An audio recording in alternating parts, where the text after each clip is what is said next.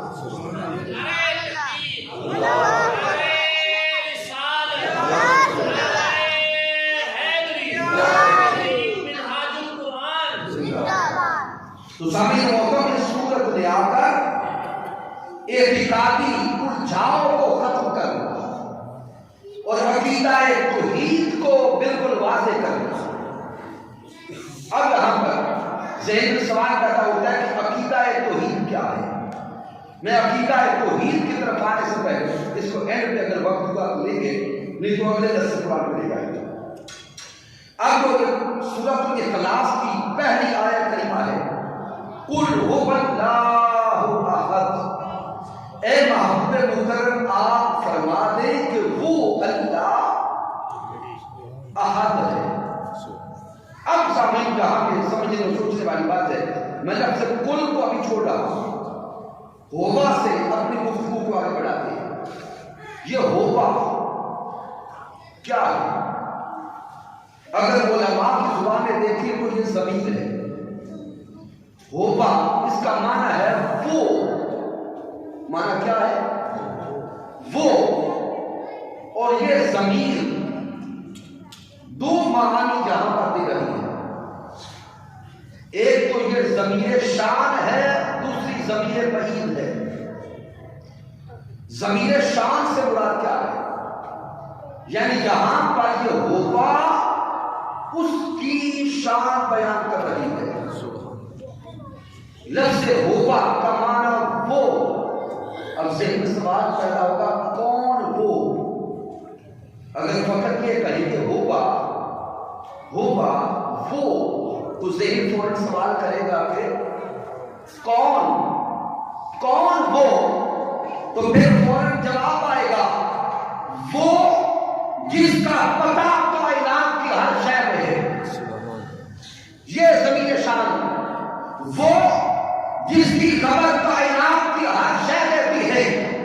آسمان کو دیکھو تو اسی کی خبر دے رہا ہے، زمین کو دیکھو اسی کی خبر دے رہی ہے، تحت الثرى کو دیکھو اسی کی خبر، سدرۃ المنتہا کو دیکھو اسی کی خبر، پہاڑوں میں دیکھو اسی کی خبر، آبشاروں میں دیکھو اسی کی خبر، عالم حیوانات کو دیکھو اسی کی خبر، عالم جمادات کو دیکھو اسی کی خبر، عالم انسانیت کو دیکھو اسی کی خبر۔ ارے کائنات میں جدھر بھی دیکھو ہر طرف اسی مولا کی خبر ہے، اسی مولا کا پتہ ہے۔ اینما تولوا فثم وجہ اللہ۔ ارے جدھر دیکھتے جاؤ گے اسی کی پہچان ہوگی، اسی کے جلوے ہوں گے، اسی کی صفات ہوگی، اسی کا پتہ ہوگا۔ عرفاء کہتے ہیں کہ جگ میں آ کر ادھر ادھر دیکھا تو ہی آیا نظر جدھر دیکھا۔ تو یہ جو ہوبا یہاں پہ ضمیر شان کے طور پہ آ رہا ہے، یہ رب کائنات کا پتہ دے رہا ہے۔ ہر طرف وہی رب ہے، وہی اللہ ہے۔ اور شاید حضرت بابا بلے شاہ رحمان نے فرمایا تھا جے میں تینوں باہر ڈھونڈا تے میرے اندر کون سمانا، جے میں تینوں باہر ڈھونڈا تے میرے اندر کون سمانا، جے تینوں اندر ڈھونڈا تے پھر مقید جانا، اندر بھی تو ہے باہر بھی تو ہے تے بلا کون دیوانا۔ وہ یہی پیغام دیتے ہیں کہ اس ہوبا پہ غور کرو، ہوبا بول بول کے بتا رہا ہے ارے کائنات میں جدھر بھی دیکھو گے اسی مولا کی خبر ملے۔ لیکن سامعین محترم، یہ ہوبا یہاں پہ ضمائر منفصلہ میں سے ہے اور یہ بعید کے لیے استعمال ہوتا ہے۔ یعنی بعید کا معنی دور، بعید کا معنی عربی گرامر کو جب دیکھیں گے ہاذا بولا جاتا ہے قریب کے لیے اور ہوبا بولا جاتا ہے اونچا بولیں گے، دور کے لیے، دور کے لیے۔ باتیں سمجھ آ رہی ہیں؟ یہ موضوع آپ احباب نے چھڑوایا ہے، اب ذہنی طور پر حاضر رہ کر اس کو سمجھنے کی کوشش کریں۔ حاضر ہوتا ہے قریب کے لیے اور ہوگا ہوتا ہے بعید اور دور کے لیے۔ اب ذہن سوال کرے گا کہ یہاں ہوگا ضمیر شان تو ہے، ہر طرف اسی کے جلوے، ہر طرف اسی کی خبر۔ رب کائنات قرآن مجید میں فرما رہا ہے نحن اقرب الیہ من حبل الورید، بندے میں تیرے اتنا قریب ہوں کہ تیری شاہ رگ سے بھی میں قریب بستا ہوں۔ مالک کائنات انسان کی شاہ رگ سے بھی قریب ہے، لیکن یہاں فرماتا ہے هو اللہ احد، وہ اللہ احد ہے۔ اسے ایک سوال کرتا ہے کہ ادھر نحن اقرب فرماتا ہے میں قریب ہوں، ادھر ہوا کہہ کے فرماتا ہے میں دور ہوں۔ اب ذہن بار بار سوال کرے گا کہ کہیں فرماتا ہے میں قریب، کہیں فرماتا ہے ہر طرف میرے جلوے، اور کہیں ہوگا کے اندر اپنی دوری کا معنی بھی دیتا ہے۔ تو سامنے محترم یہاں نقطہ سمجھ لے، رب کائنات اپنی ذات کے اعتبار سے ہمارے قریب ہے، اپنی ذات کے اعتبار سے ہمارے قریب ہے، وہ اپنی شان کے اعتبار سے ہمارے قریب ہے، لیکن بندہ چاہے کہ میں اس مولا کو آنکھوں سے دیکھ لوں تو وہ ہماری آنکھوں سے دور ہے۔ کیا کوئی اللہ کو اپنی آنکھوں سے دیکھ سکتا ہے؟ بولے نہیں دیکھ سکتا۔ اگر کوئی چاہے کہ میں رب کائنات کو چھو لوں تو ہماری قوت ناقصہ سے مالک کائنات دور ہے۔ اگر کہے کوئی دیکھ لوں تو وہ قوت باصرہ سے دور ہے۔ اگر کوئی کہے سو کروں تو قوت شامہ سے دور ہے۔ تو سامنے محترم یہ ہوگا رب کائنات کی اس شان کو بیان کر رہا ہے کہ وہ اپنی طاقت کے اعتبار سے تمہارے قریب ہے۔ اگر تم اسے دیکھنا چاہو، سونگنا چاہو، چھونا چاہو، سننا چاہو، تم نہیں سونگ سکتے، تم نہیں چھو سکتے، تم نہیں دیکھ سکتے۔ کیوں؟ وہ ایسی شان والا ہے، خود تو قریب ہے لیکن تیرے حواس سے دور ہے۔ بے شک سبحان اللہ، تیرے حواس سے دور۔ یہاں پہ علماء تفسیر بیان کرتے ہیں کہ یہ بورے معنوی بیان ہو رہا ہے، یہ معنوی طور پر دوری کو بیان کیا جا رہا ہے کہ انسان کی قوتوں سے رب کائنات دور ہے۔ اور یاد رکھیں قوتیں تین طرح کی ہیں۔ ہم تو یہی جانتے ہیں نا کہ انسان کے حواس خمسہ ظاہری ہوتے ہیں، یعنی دیکھنا، سننا، بولنا، چھونا، سونگنا۔ ہم تو سمجھتے ہیں کہ یہ حواس خمسہ ظاہری ہے، لیکن اس سے آگے حواس خمسہ باطنی بھی ہے، پھر حواس خمسہ وجدانی بھی ہے۔ حواس خمسہ ظاہری وہ قوت باصرہ، قوت سامعہ، قوت لامسہ، قوت ذائقہ اور قوت شامہ ہے۔ اگر حواس خمسہ باطنی کو دیکھیں تو پھر حصے مشترک ہے، پھر حصے خیال ہے، پھر حصے واہمہ ہے، پھر حصے حافظہ ہے، پھر حصے متصرفہ ہے۔ رب کائنات حواس خمسہ ظاہری سے بھی دور، حواس خمسہ باطنی سے بھی دور۔ جب ان دونوں حواس سے مولا دور ہے تو ذہن کہے گا کیا مولا پھر حواس وجدانی کے قریب ہے؟ کیا مولا نتائج سے نظر آتا ہے؟ تو جواب آتا ہے نہیں، انسان رب کائنات تیرے نتائج سے بھی دور۔ اور وہ نتائج کیا ہے؟ لطیفہ قلب، لطیفہ روح، لطیفہ سر، لطیفہ خفی اور لطیفہ اخفا۔ یہ تین طرح کے انسان کو رب کائنات نے حواس عطا فرما دیے۔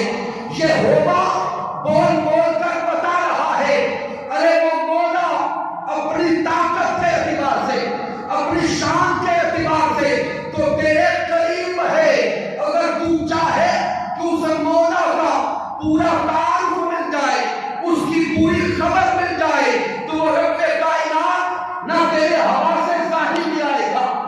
میرے حواس باطنی بھی آئے گا، نہ میرے حواس وجدانی بھی آئے گا، وہ تو تیرے قریب ہے، لیکن تو اسے اپنے حواس سے نہیں پا سکتا۔ اب یہاں پر بیٹھے وہ سارے لوگ حیران بیٹھ جائیں گے کہ وہ قریب بھی ہے، لیکن ہم اسے اپنے حواس سے پا بھی نہیں سکتے، تو پھر اسے کیسے پائیں، پھر اس کے قریب کیسے جائیں، پھر اس کا پتہ کیسے چلے؟ تو رب کائنات قرآن مجید فرقان حمید میں اصول دے رہا ہے، ارے اگر میرے قریب آنا چاہتے ہو تو اسی سورت کو بار بار پڑھو۔ میں نے اپنا تعارف تو ہوبا سے کروایا ہے، لیکن ہوبا سے پہلے میں نے لفظ کل رکھا ہے۔ ہوبا سے پہلے لفظ کل ہے، یہ کل کا معنی کیا ہے؟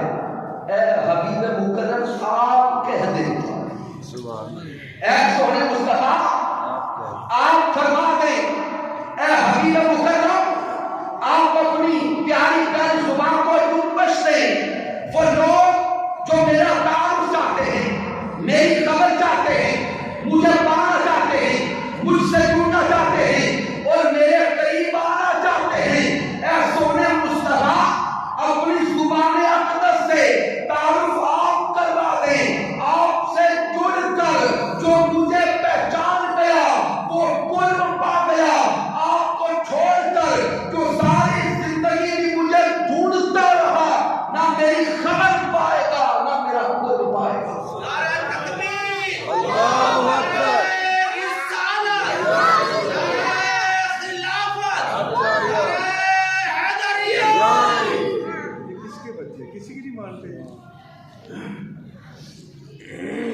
سامعین محترم، سورہ اخلاص کی صورت میں، سورہ اخلاص میں یہاں پر ہوگا یہ ضمیر شان بھی ہے اور یہ بعد معنوی بھی بیان کر رہی ہے۔ اب آئیے وقت کو سامنے رکھتے ہوئے اسی صورت کے اگلے کلمہ کی طرف آتے ہیں۔ قل هو اللہ احد، ہوگا کے بعد اس میں جلالت ہے، اللہ رب کائنات کا ذاتی نام ہے، مالک کائنات کا ذاتی نام مبارک ہے۔ قرآن مجید فرقان حمید میں یہ اسم جلالت اللہ یہ کم و بیش 2940 مرتبہ ہے۔ قرآن مجید فرقان حمید میں یہ اسم جلالت کم و بیش 2940 بار ہے۔ اب یہ اسم جلالت کیا ہے، اس کا معنی کیا ہے؟ سامعین محترم اگر غور کریں تو دو طرح کے نظریات پائے جاتے ہیں اس میں جلالت کے حوالے سے۔ صاحبان تصوف ان کا نظریہ ہے کہ جس طرح رب کائنات کی ذات لم یلد ولم یولد ہے، اسی طرح اللہ رب العزت کا جو ذاتی نام ہے اللہ، اس کی شان یہی ہے، لم یلد ولم یولد ہے۔ یعنی یہ اسم جلالت اللہ نہ اس کا کوئی مادہ ہے نہ اس کا کوئی مصدر ہے۔ اب یہ لفظ باشعور اور صاحب علم لوگ تو جان جائیں گے کہ مادہ اور مصدر کیا ہوتا ہے۔ عربی زبان کے اندر جتنے بھی الفاظ بنتے ہیں، کلمات بنتے ہیں، ان کا ایک اوریجن ہوتا ہے جس کو روٹ ورڈ کہا جاتا ہے۔ مثال کے طور پہ عین لام میم، یہ 3 حروف، یہ علم، ان سے بنا اور علم سے جتنے بھی الفاظ اب آگے مشتقات ہوں گے، آگے بڑھتے چلے جائیں گے، ان کا اوریجن یہ 3 حروف ہوں گے، عین لام میم۔ ان کو ملایا تو علم بن گیا، ان سے لفظ علماء بنا، انہی سے متعلم بنا، انہی سے متعلم بنا. گویا علم کے اعتبار سے اب جتنے بھی الفاظ آگے بولے جائیں گے ان کا مادہ عین لام میم ہوگا. تو یہ مصدر ہو گیا، آگے مشتقات ہو گئے. جو صاحبان تصوف ہے، عرفاء ہیں، وہ کہتے ہیں کہ اللہ رب العزت کا جو ذاتی نام ہے اس میں جلالت اللہ، نہ اس کا کوئی مادہ ہے نہ اس کا کوئی مصدر ہے. جس طرح اللہ رب العزت کی ذات لم یلد ولم یولد ہے، اسی طرح اس کے اسم جلالت اللہ رب العزت کی شان ہے. پھر سامعین محترم، جو نحویین ہیں، یعنی گرامر پہ جو بحث کرنے والے ائمہ ہیں، وہ کہتے ہیں کہ یہ جو اسم جلالت ہے اللہ، یہ اصل میں الہ ہے. کیا ہے؟ الہ. الف لام اضافی طور پہ اس کو معرفہ کر رہا ہے. الہ جب ساتھ الف لام کا اضافہ ہوا تو یہ کچھ قواعد کے ساتھ اللہ بن گیا. اسی طرح مختلف ائمہ نے بیان کیا ہے، لیکن میں وقت بچاتے ہوئے زیادہ باریک کا بحث کی طرف نہیں جاتا. لیکن اس میں مبارک ایک شان ہے کہ یہ لفظاً بھی کامل ہے، حرفاً بھی کامل ہے. اس طرح کے نام آپ کو کائنات میں نہیں ملے. مثال کے طور پہ لفظ خالد ہے، اگر پہلا خا ہٹا دیں گے تو اب آگے جو لفظ بچے گا وہ بے معنی ہو جائے. اسی طرح سینکڑوں نام اپنے سامنے رکھیں، جب ان کو توڑیں گے، جدا جدا کریں گے تو وہ بے وزن بھی ہو جائیں گے اور بے معنی بھی ہو جائیں گے.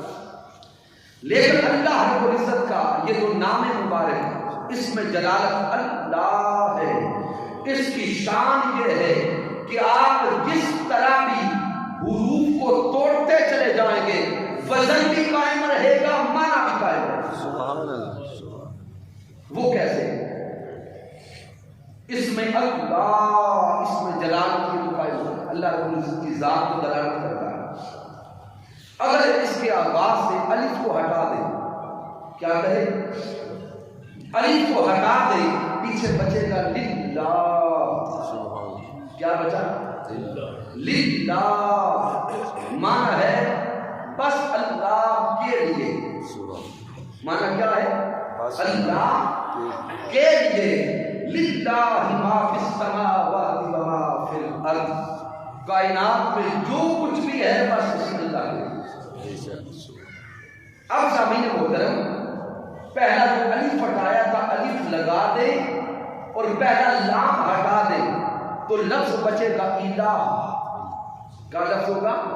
الہ. معنی ہے معبود، جس کی عبادت کی جائے. وَإِلَٰهُكُمْ إِلَٰهٌ وَاحِدٌ.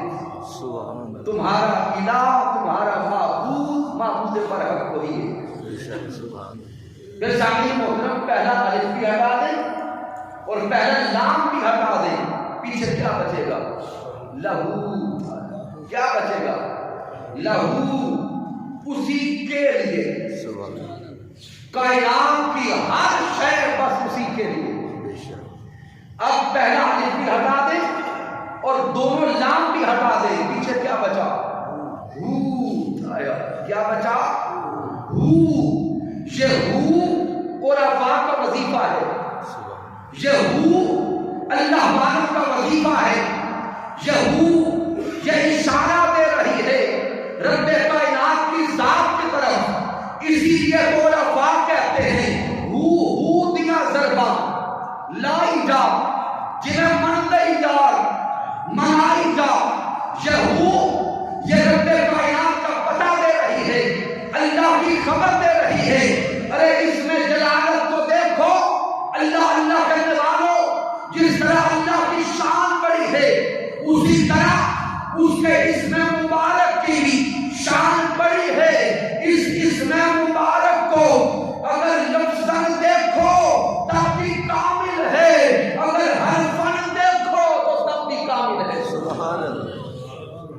سامعین اس پوری کائنات میں اللہ رب العزت نے یہ فیض اگر دیا ہے تو اپنے محبوب کے نام محمد کو دیا ہے۔ اس پوری کائنات میں یہی فیض رب کائنات نے حبیب مکرم کے اسم مبارک کو دیا۔ جس طرح مالک کائنات کا اسم پاک لفظاً بھی کامل حرفاً بھی کامل، اسی طرح اسم محمد لفظاً بھی کامل حرفاً بھی کامل۔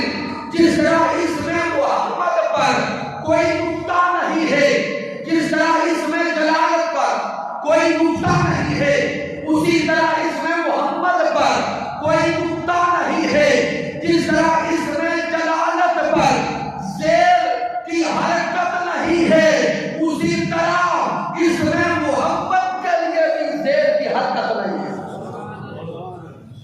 تو اس پوری کائنات میں اگر رب کائنات نے یہ فیض دیا ہے تو حبیب مکرم ہے۔ اور اب سامعین محترم اگر اس میں جلالت کو پھر دیکھیں، توجہ کریں، غور کریں اور اس میں ڈوب جائیں اور عاشقوں کی طرح اس میں مست ہو جائیں، یہ اسم اللہ، اسم جلالت، یہ رب کائنات کی ذات کا علامہ ہے۔ یہ اسم بامسمہ ہے، رب کائنات کی ذات کی خبر دیتا ہے۔ اور سامعین اختتام پہ آتے ہوئے اب غور کریں، آخری جو کلمہ ہے عیسیٰ مبارکہ کا وہ ہے احد۔ کیا ہے؟ قل هو اللہ احد۔ محبوب آپ فرما دیجئے کہ وہ اللہ احد ہے، جہاں پہ واحد نہیں آیا، اور اس کا معنی ہے یکتا ہونا۔ کیا معنی ہے؟ یکتا ہونا، ہر اعتبار سے یونیک ہونا، منفرد ہونا، یکتا ہونا۔ لیکن جب اردو میں اس کا ترجمہ کرتے ہیں تو عرف عام میں ترجمہ یہی کیا جاتا ہے کہ وہ اللہ ایک ہے۔ اب سامعین محترم رب کائنات نے اپنے لیے قرآن مجید میں واحد کا لفظ بھی استعمال کیا ہے، احد کا لفظ بھی استعمال کیا ہے۔ میں کم وقت میں اگلے جملے دینا چاہتا ہوں کہ واحد رب کائنات ایک ہے۔ جب کفار کے سامنے مالک کائنات کا ذکر کریں گے تو رب کائنات کو ایک کہیں گے۔ کیوں؟ وہ کفار ایک سے زائد خداؤں کو ماننے والے ہیں، ایک سے زائد خداؤں کو ماننے والے ہیں، لیکن جب اپنے بیٹھ کر رب کائنات کا ذکر کریں گے تو اپنوں میں رب کائنات کی شان احدیت کا بیان ہوگا۔ اپنوں میں اللہ رب العزت کی شان احدیت کا بیان ہوگا۔ کیوں؟ اس میں مبالغہ ہے، اس کے اندر کیا ہے؟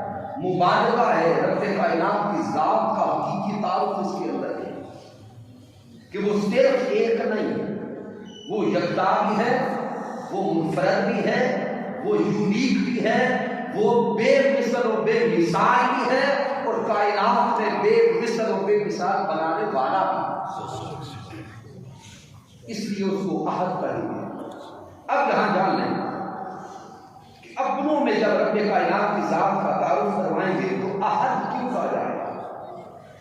اس لیے کہ ہمارا عقیدہ ہے اللہ واحد نہیں۔ کیوں؟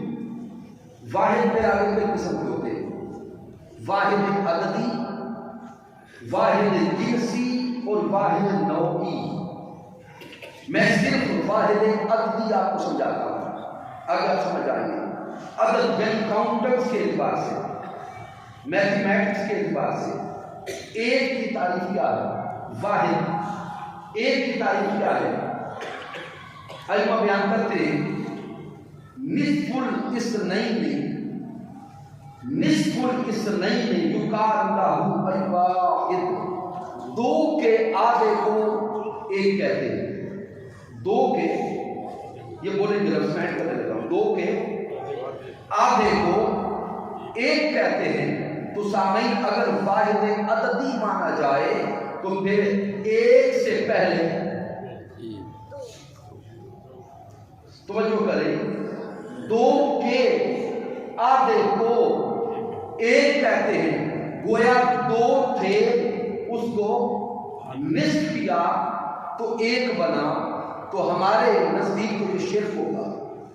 پہلے دو کو مانا، دو میں سے پھر ایک کو مانا تو یہ شرک ہو گیا۔ اس لیے ہم رب کائنات کو حق کہتے ہیں، یکتا کہتے ہیں، لیکن جو واحد کا صیغہ آیا، جو واحد کا کلمہ آیا، وہ بتانا تھا غیروں کو، کفار کو، لیکن جب اپنوں میں بیٹھ کر عقیدہ پہ بات کریں گے تو پھر اللہ کو ایک نہیں احد مانا جائے گا، کیونکہ وہ دو کا آدھا نہیں ہے، وہ اپنی ذات میں احد بھی ہے، یکتا بھی ہے، منفرد بھی ہے۔ اس لیے رب کائنات کو ماننے والوں، ہم نہ تو مولا کو واحد احدی مانتے ہیں، نہ واحد جنسی مانتے ہیں، نہ واحد نوعی مانتے ہیں، ہم یہ مانتے ہیں وہ ایسا وحدہ لا شریک ہے، وہی خالق ہے، وہی مالک ہے، وہی رازق ہے، پوری کائنات سے پہلے وہ تھا، کائنات مٹ جائے گی تو وہ رہے گا۔ سامعین محترمات، گفتگو کا اختتام جہاں پہ کرتے ہیں، اگلے مہینے میں اللہ اور اس کے محبوب علیہ السلام نے چاہا تو پھر اسی صورت کو آگے لے کے چلیں گے۔ رب کائنات کی بارگاہ مقدس میں دعا کرتے ہیں کہ اللہ رب العزت ہمیں حقیقت توحید سمجھ کر پھر اس پر عمل کرنے کی توفیق عطا فرمائے کہ محمد سے وفا تو نہیں تو ہم تیرے ہیں، یہ جہاں چیز ہے کیا، لوح و قلم تیرے ہیں، وما علینا الا البلاغ المبین۔